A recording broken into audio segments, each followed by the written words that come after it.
Queridos alunos presenciais e queridos alunos online que estão assistindo ao curso, muito boa noite a todos. Para quem estiver assistindo de madrugada, muito boa tarde a todos. Para quem não me conhece, meu nome é Rodrigo Almendra, eu faço dobradinha com aquele professor magricela esquisita, quem vocês chamam de Bruno, e eu chamo de Cid, que dá aula da parte processual penal, e eu dou aula da parte material penal. Pois bem, vamos trabalhar então a parte material penal, que se baseia em teses de defesa. Rodrigo, o que é mais importante, eu conhecer teses de defesa ou o processo? Obviamente que teses de defesa. O processo é importante, mas por outro aspecto. Deixa eu explicar para vocês. A prova de vocês tem uma peça e quantas questões? Ótimo. As questões versam sobre o quê? Teses de defesa. A peça versa sobre o quê? Teses de defesa. Então, quer aprender direito penal para fins de advogar, você vai ter que aprender tese de defesa, embora aqui você tenha que saber o nome da peça. Se você não souber o nome da peça, você vai zerar a primeira questão, que vale nada mais nada menos que 5 pontos. E isso vai ser muito ruim para a sua aprovação. Bom, por outro lado, se você souber o nome da peça, mas não souber a tese de defesa, você perde a principal pontuação. Normalmente, os pontos maiores estão em cima das teses de defesa aplicáveis à peça. Então, parto do princípio de que é bem importante que os senhores conheçam as teses de defesa. Bom, e onde é que essas teses de defesa estão? Eu enumerei mais ou menos 60 teses de defesa no material dos senhores. Você me presta o material bem rapidinho, só para mostrar e dar umas dicas de como é que nós vamos utilizar esse material. Abram aí, por favor, nessa apostila de 60 teses de defesa. E se puderem, vão para a última folha. Me interessa muito a última folha, penúltima folha dos senhores. Para ser mais específico, eu procuro esse gráfico bem aqui. Esse é o nosso roteiro de estudo, tá? Ok? Ok? Esse é o gráficozinho, onde os senhores têm 60 teses de defesa. Favor memorizá-las todas, tá? Todas as teses. Tenho que memorizar as teses? Tem. Obviamente você tem que memorizar as teses. Se você não souber as teses, como é que você vai aplicar aquilo que você não sabe? Ah, eu adoraria, então, destacar no código, professor. Não esqueça que eu posso utilizar o meu código. Ok. Então, verifiquem essa. Verificaram essa? Essa daqui é cada uma das teses de defesa e os artigos no Código Penal correspondente. Ok? Ah, que legal. Então tem no Código Penal? Tem. Então quando eu comprar meu Código Penal, você não vai comprar um Código Penal. Por que você não vai comprar um Código Penal? Porque o curso vai dar um para vocês, que aliás deve estar sendo comprado hoje. Me disseram, já era para ter sido entregue, mas me disseram que estaria sendo comprado hoje. Então eu vou pegar o Código Penal que o curso vai me dar e vou grifar isso aqui? Não, porque já vai vir grifado. Legal? Já vai vir grifado, que é para facilitar a sua vida, é um dos diferenciais desse curso. Mas não adianta você ter um código grifado se você não memorizar essas teses. Por quê? Porque nem tudo está no Código Penal. Por exemplo, o princípio da insignificância é aceito amplamente e vive caído na tua prova, mas não tem referência no Código Penal. Então, nem todas as teses de defesa são teses de defesa tipificadas no Código Penal. Ponto. Rodrigo, então, peraí, eu vou ter um Código Penal? Vai. Ele vai vir grifado? Vai. Então, vamos estudar? Vamos. Mas eu preciso, antes de chegar às primeiras teses de defesa que eu queria elaborar e desenvolver com os senhores na aula de hoje, desenvolver um outro raciocínio que me parece muito importante. É um raciocínio fundamental de como utilizar essas teses. Vem para cá. Partindo da premissa que os senhores sabem direito penal suficientemente bem, tanto que foram aprovados na prova de primeira fase, considerada a mais difícil de todos os tempos, de antemão, meus parabéns a todos. Eu parto da premissa que os senhores conhecem a teoria analítica tripartida, que diz que o crime é composto por 3 elementos, a saber, o fato típico, o fato antijurídico e o agente culpável. Que foi? Já está martirizado, comecei agora. Gigantesca, né? Com essa teoria. Repare só, partindo da premissa que o crime tem esses 3 elementos, se eu te perguntasse assim, o princípio da insignificância afasta qual desses 3 elementos? Você me diria o quê? Então todos sabem que o princípio da insignificância, muito bem, é causa de exclusão do fato típico por exclusão da tipicidade material. E se eu te perguntasse, o estado de necessidade exclui qual desses três elementos? Você me diria o fato jurídico. É isso mesmo, queridos? Se eu te perguntasse a legítima defesa, qual dos três? Você me diria o fato antijurídico. E se eu te perguntasse a doença mental, qual dos três? Pronto. Olha onde é que eu quero chegar com esse meu raciocínio. Suponhamos que em uma dada prova de concurso, seja OAB, magistratura, Ministério Público, Defensoria Pública ou qualquer outra, conste o seguinte caso concreto. Fulaninho subtraiu um pão para não morrer de fome, situação em que ele se encontra por força alheia à sua vontade, do qual ele não poderia evitar. Ponto. Qual a tese de defesa aplicável? Em tese, caberia princípio da insignificância, em tese, caberia estado de necessidade. Por que vocês estão optando pelo princípio da insignificância, se cabe duas?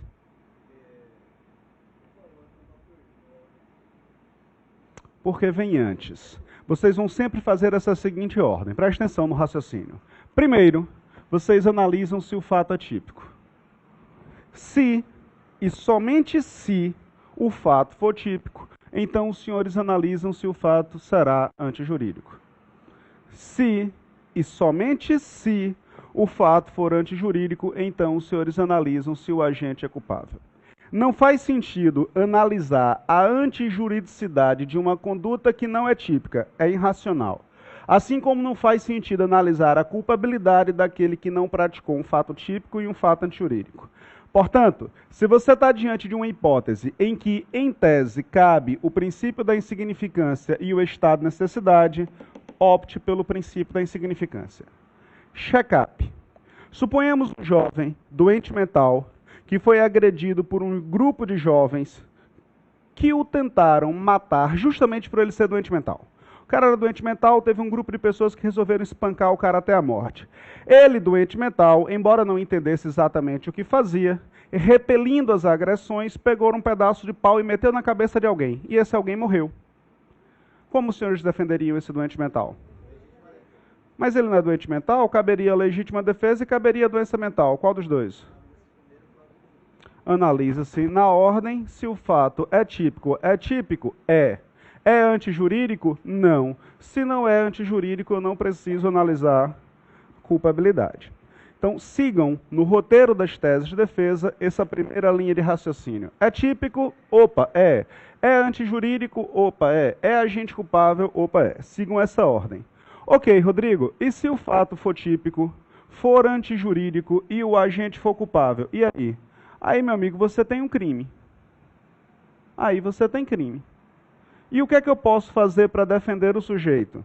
Bom, se é crime, você não vai discutir, não. Crime é crime, meu rei. Se é crime, ele deve merecer uma pena. Ocorre que só é possível aplicar uma pena se eu respeitar a disciplina do professor Cid Trigueiro, ou seja, o devido processo legal.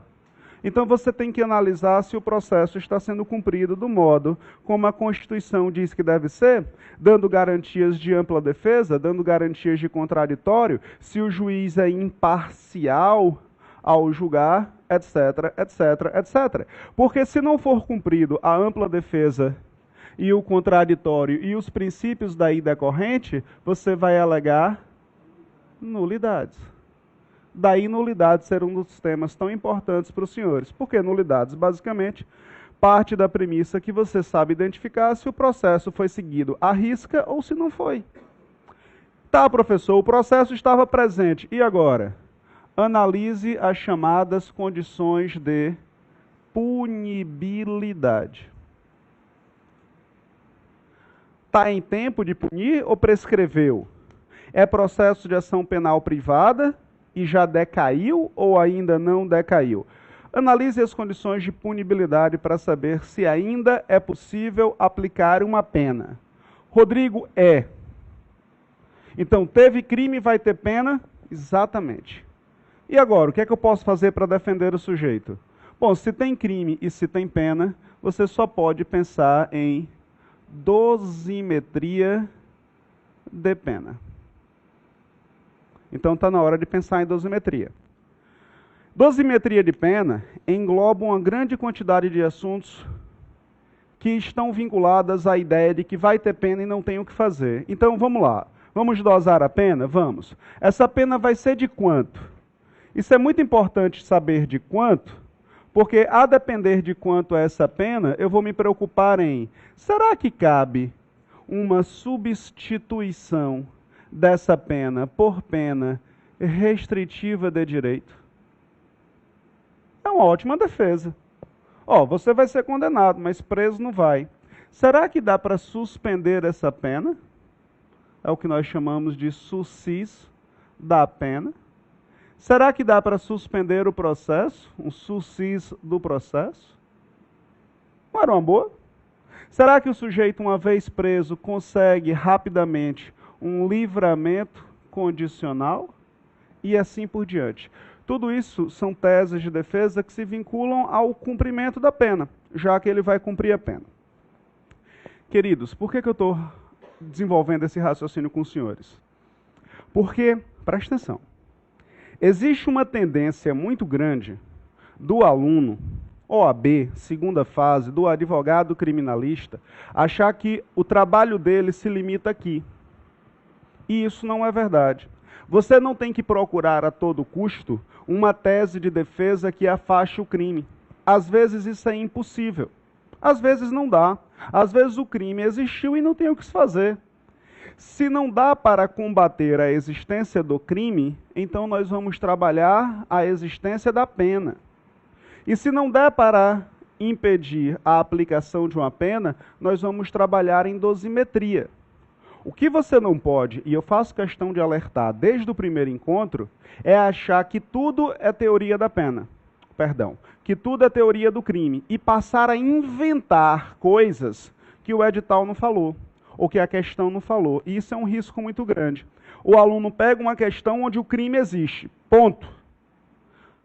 O que a banca quer é que você trabalhe pena. Mas o aluno está com a fixação demoníaca na teoria do crime. Então ele começa a inventar detalhes que não estão na questão, para dizer que se aplicou uma legítima defesa, quando ali não tem legítima defesa, para dizer que se aplica um princípio da insignificância, quando nada se falou de princípio da insignificância, e você está perdendo a chance de desenvolver um pouco de teoria da pena. O seu trabalho, doravante por resto de toda a vida, se você for um advogado criminal, é trabalhar o conjunto teoria do crime, teoria da pena, dosimetria de pena. Advogados criminais não inventam história. Eu costumo dizer isso desde a primeira aula. Se você quer ser um advogado criminal, não seja um romancista. Quem inventa história é quem escreve romance. E se você for escrever romance, eu recomendo você escrever sobre vampiros, que dá muito dinheiro. O vampiro é apaixonado pela vampira. Não, mas ela não é vampira, ela é quase vampira, mas é apaixonado por um vampiro que, por sua vez, tem um lobisomem. Tem idiota que adora esse tipo de filme ou de livro e você vai vender. Você quer ser advogado criminalista, seja técnico. Quanto mais técnico você for, mais respeitado você será pelos seus clientes, pelos juízes, pelo membro do Ministério Público e, sobretudo, sobre sua família, porque a sua família é o seu principal inimigo nesse momento. Na hora que você chegar em casa e falar, mamãe, eu quero ser advogado criminalista, ela, puta merda, vai ser tributarista, velho, vai ser qualquer outra coisa que não lhe coloque em risco. Elas temem. A família teme pela sua segurança, porque eles acham que você vai ser cúmplice da criminalidade. Mostre que você não é cúmplice do criminoso, que você é técnico. E se você é técnico, você não inventa nada, nem em prova, nem fora de prova. Até aqui como estamos? Beleza. Eu vou testar de hoje até o final de nosso curso se vocês estão sendo inventivos ou não. Tá certo? Então, a primeira coisa é o seguinte. A primeira regra do jogo é a seguinte. Hoje eu começo a passar as primeiras questões para os senhores me entregarem próxima aula. Toda aula vai ter questões e os senhores vão me entregar para que eu sinta como os senhores estão escrevendo. É justo? Quem inventar um aspecto que não está na questão leva 0. É justo? É justo? Beleza? Isso é um primeiro critério. Inventei algo que não está na questão. Zerou a questão. Simples assim. Capite? Beleza. Então vamos começar as primeiras teses de defesa, seguindo o teu roteiro aí. Eu sei, o senhor também sabe, que o primeiro elemento do crime se chama fato típico. Como é que nós podemos definir fato típico? Fato típico é o quê? Fato típico é uma conduta provocadora de um resultado. Então, o fato típico é a causa de um resultado jurídico. É a causa de um resultado jurídico. Ora bolas, se a conduta é a causa, o resultado jurídico é o efeito, de modo que existe entre a conduta e o resultado uma relação de causa e efeito que os senhores bem denominam de nexo causal. E tudo isso está previsto em lei, qualidade a que se dá o nome de tipicidade. Então, fato típico é uma conduta provocadora de um resultado jurídico prevista em lei como infração penal. Os elementos do fato típico são conduta, resultado, nexo causal e tipicidade. Repare bem, só pode existir fato típico se houver simultaneamente conduta e resultado e nexo causal e tipicidade. A exclusão de qualquer um desses subelementos tem como consequência direta e imediata a exclusão do próprio fato típico. E se você, porventura, excluir o fato típico, o senhor, a senhora estará excluindo o crime. Assim, eu posso concluir que não existe crime sem conduta, não existe crime sem resultado jurídico, não existe crime sem nexo causal, não existe crime sem tipicidade. A conduta, primeiro elemento do fato típico, pressupõe outros dois subelementos. Aquilo que se chama de voluntariedade e aquilo que se chama de consciência da conduta, da ilicitude não, da conduta praticada. Consciência da conduta praticada. O que é que nós entendemos por voluntariedade, ou como alguns autores preferem chamar, de elemento volitivo? Elemento volitivo. Nada mais é do que o domínio da mente sobre o corpo. Se minha mente gera um impulso elétrico dizendo, vai braço, esse impulso elétrico gerado pela minha mente se chama voluntariedade. Enquanto eu conseguir controlar meu próprio corpo, os atos serão voluntários. Parece bem tolo, né? E é bem tolo mesmo. Agora, é importante que você não confunda voluntariedade com vontade. São coisas distintas. Voluntariedade é o domínio da mente sobre o corpo. Vontade é querer fazer. Entendi não, Rodrigo? Era uma vez, eu sempre conto esse exemplo em sala de aula porque me parece muito popular em uma terra que todos gostam de futebol. Era uma vez um sujeito assistindo uma partida de futebol que para ele era muito significativa. Estava ele assistindo a partida, faltavam 15 minutos para terminar o diabo do jogo, estava tudo eletrizante, emocionante, se o time dele fizesse um gol ganharia e blá blá blá blá. Aí a esposa dele vira para ele e diz, meu bem, meu amor, você não ficou de comprar pão? A padaria vai fechar. Ao que ele responde, mas espere, 15 minutos o jogo termina e eu vou comprar o pão. Ao que ela replica dizendo, não, se esperarmos 15 minutos a padaria fecha. Ou você vai agora ou então não compra o pão. Aí ele diz, então eu não compro, só hoje. E ela diz, mas você não ficou de comprar pão? Aí ele diz, mas só hoje eu não compro. Ela diz, mas você ficou ou você não é um homem de palavra? E tanta ela apurrinha nesses últimos 15 minutos que ele larga o jogo e vai comprar um inferno desse pão. A pergunta é bem simples. Sair da poltrona onde ele estava e ir até a padaria para comprar pão é uma conduta dotada de voluntariedade? É.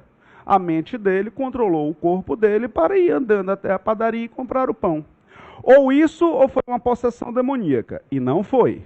Ou isso ou a esposa o segurou pelos braços e o levou até a padaria. E não foi isso que eu disse. Repare que ele não teve vontade, ele não foi querendo ir, ele não tinha tesão de ir, mas houve voluntariedade. A mente controlou o corpo para que ele fosse até a padaria. Então reparem que voluntariedade é só isso, domínio da mente sobre o corpo. O que é que afasta então essa voluntariedade? O que é capaz de excluir o controle da mente sobre o próprio corpo? Dois institutos, duas teses de defesa. Primeira, a coação física irresistível. Segundo, os atos reflexos. Os atos reflexos. A coação física irresistível afasta a capacidade da mente controlar o próprio corpo. Doutora, a senhora me empresta sua mão bem rapidinho? De cá. A outra. Faça um movimento para ir para lá. A mente dela gera um impulso elétrico que faz com que o braço dela fizesse esse movimento. Pode botar força. Mas está indo em sentido oposto. Repare, portanto, que nesse momento o braço dela não é controlado pela mente dela, é controlado pela minha mente. A coação física afasta, portanto, a voluntariedade. Analisa comigo. Suponhamos que ela estivesse segurando uma faca. Suponhamos, então, que eu coloque minha mão por cima da mão dela e imprima força mais forte do que ela e fizesse com que a mão dela, que segurasse a faca, ferisse o pescoço da moça que está ao lado dela, vindo inclusive a matar a pobrezinha. Vamos analisar isso. Como é que os senhores defenderiam aquela que empunhava a faca? Vocês diriam, ela está sob coação física irresistível, logo não há, logo não há, logo não há, logo não há. Pronto, resolveu. Ela não praticou o crime porque não tinha voluntariedade, não tinha conduta, não tinha fato típico, portanto não há crime. Simples assim. Onde é que eu falei de vampiro? Em que momento eu inventei uma história aqui? Nenhuma. Em momento nenhum eu falei de vampiro, em momento nenhum eu utilizei a pouca inteligência que Deus me deu para tentar iludir um juiz. Tá? A gente foi extremamente técnico na solução do problema. Na mesma linha de raciocínio, os atos reflexos. O que são atos reflexos? São aqueles que a mente humana não tem controle. São raros. Por exemplo, você espirrar. Quando você espirra, você fecha os olhos. É um ato reflexo. É clinicamente comprovado que ninguém consegue espirrar de olhos abertos. Né? Você sempre espirra os olhos, sempre fecha os olhos ao espirrar. Um dos atos reflexos mais frequentes em prova, quando esse assunto cai, está vinculado à contração muscular, quando se leva um choque ou uma pancada, ou alguma espécie de estímulos em pontos chaves do corpo. Por exemplo, o que é que acontece assim quando você está assistindo aula, me escutando falar, vem alguém por trás e coloca um objeto bem fininho em teu ouvido? Você está aqui assistindo aula e alguém futuca teu ouvido, tu faz o quê? Você quer? É um ato reflexo, você faz isso até dormindo. Né? Cachorro tem isso, eu digo que eu uso o meu de experimento científico de vez em quando. Ele está lá dormindo, aí eu futuco ele, ele faz. Né? É ato reflexo, é um ato reflexo. Agora, veja só, isso já caiu em prova, eu vou reprisar como caiu. Era uma questão mais ou menos assim. Uma moça, era uma senhora, eu chamo moça, mas sem identificar a idade. Uma moça estava na varanda do seu apartamento, no 12º andar, colocando água nos vasos de flores que ali estavam. Quando uma abelha entra em seu ouvido. Eu não entrei no mérito do tamanho do ouvido da mulher para que uma abelha entrasse. Devia ser grande, mas isso não vem ao caso. Aí a questão dizia, em ato reflexo, ela leva a mão até a cabeça.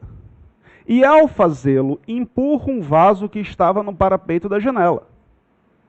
O vaso cai e acerta a cabeça do porteiro que estava lá embaixo, que vem a óbito imediatamente. Ponto. Em cima disso, apresente a tese de defesa dela. O Ministério Público acusa ela de homicídio culposo. Defenda. Ela estava em ato reflexo, que exclui a, logo não há, logo não há, logo não há crime. Acabou-se, é simples assim. Estando ela em ato reflexo, não há voluntariedade, não há conduta, não há fato típico, não há crime. Não há crime. Deixa eu falar um pouco mais sobre coação, antes da gente continuar, tá?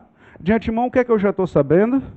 Que a coação física irresistível têm a mesma natureza de um ato reflexo. Ambos afastam a voluntariedade da conduta praticada. E o que é que a gente ainda vai falar sobre coação, Rodrigo? Eu quero detalhar um pouquinho mais esse assunto.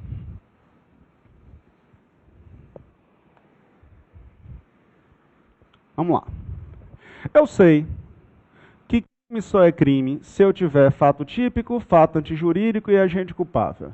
Ok, se tu repetir isso de novo eu te mato. Tá, mas vamos devagarzinho. Eu sei também, ao seu lado, que eu sei que o senhor também sabe disso, que o fato típico pressupõe 4 subelementos: conduta, resultado, nexo causal, tipicidade. Eu sei que essa conduta, por sua vez, desdobra-se em outros 2 subelementos, a saber, voluntariedade e consciência da conduta praticada. Tá bom. Você só está repetindo o que estava ali, né? Por hora é. Agente culpável, terceiro elemento do crime. O que significa ser um agente culpável? Significa dizer que eu, a pessoa do criminoso, eu, criminoso, reúno 3 características. Uma, eu sou imputável. É o que nós chamamos de imputabilidade. O que é que significa? Significa que eu tenho capacidade fisiológica de discernir entre o certo e o errado. Deixa eu ver se isso aqui é familiar para vocês. A capacidade fisiológica pressupõe 2 critérios. Um biológico e outro biopsicológico. O biológico diz, eu tenho que ter mais ou igual a 18 anos.